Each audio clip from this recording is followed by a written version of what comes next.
तपाईहरुलाई थाहा छ आज हामी कहाँ छौँ होला? ठ्याक्कै बोरावन, अहिले सुनसरी जिल्ला बराहक्षेत्र नगरपालिकाको सबैभन्दा भाइरल प्लेस। अब यहाँ चाहिँ मान्छेको फ्लो हेर्नुभयो भने यति धेरै छ थामिन सक्नु। हामी पनि मोटरसाइकल पार्किङमा 20 रुपैयाँ तिरेर राखेर चट्ट घुम्नको लागि आइसकेका छौँ। इलामको सूर्योदय जस्तै यो पनि के हो त? सूर्यास्त हेर्ने ठाउँ हो। ल हेर्नु सूर्यास्तको दृश्य।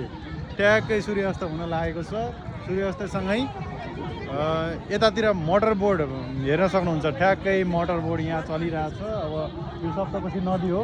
वहाँ पारि हेर्न सक्नुहुन्छ आकाशमा रकेट पनि उडिरहेछ। ल हामीलाई स्वागत गर्नको लागि हैन। यतातिर घोडाहरूको पनि सफारी छ।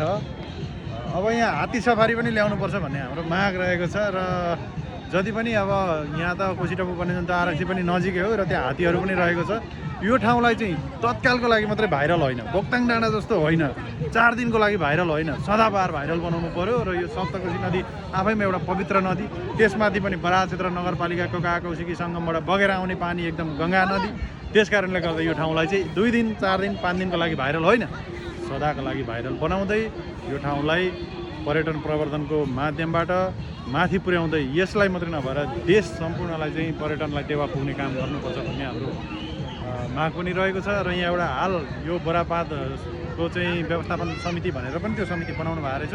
अब त्यो समितिले कति काम गर्छ, के गर्छ, कसरी खर्चहरू व्यवस्थापन गरिरहनु भएको छ, यहाँ सेवा सुविधा के दिएको छ भन्ने कुराहरू छ। बराहक्षेत्र नगरपालिकाले एउटा सार्वजनिक शौचालय चाहिँ ल्याएर अहिले हालिदिनु भएको रहेछ। मान्छेको चाप हेर्नुभयो भने अत्याधिक धेरै छ। यहाँ चारैतिर घुमाएर देखाइदिनु भन्छ, यता पनि देखाइदिनु। र अहिलेको मेन पोइन्ट भनेको सूर्यास्त हो। सूर्यास्त चाहिँ हाम्रो हुनै लागेको छ, भइसकेको छ। अब 5 मिनटमा लगभग सूर्य डुब्नेवाला छ। यही नै हो मेन आकर्षण भनेको। सूर्यलाई फोकस गरेर देखाइदिनु भएको छ। मेन हाम्रो भनेको सूर्यास्त हो। सूर्यास्त चाहिँ यसरी अब हुनलाई एकदम सूर्य चाहिँ उसमा बसिसकेको छ, डाँडामा त्यो पाहाडमा हो त। यहाँ चाहिँ अब गएर तराईमै बसिसकेको छ। धेरै नै टाढा सूर्य पुगिसकेको छ।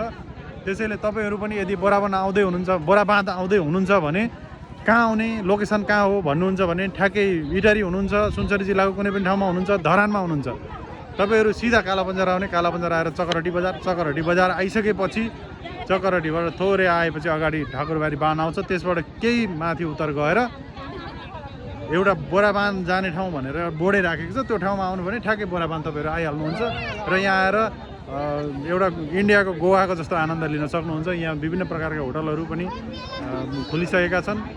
तपाईँहरूले आफ्नो ठाउँलाई पर्यटन प्रवर्धन गर्न चाहनुहुन्छ, यसलाई एक्सप्लोर अझ बढी गर्न चाहनुहुन्छ, देश विदेशमा चिनाउन चाहनुहुन्छ र आफ्नो पेजहरूलाई पनि ग्रोथ गर्न चाहनुहुन्छ भने यसै गरी नयाँ भएका ठाउँहरूलाई प्रमोट गर्दै जानुहोस् र मेरो पेज यस धितालाई पनि फलो गर्न नबिर्सिनु होला है त भन्दै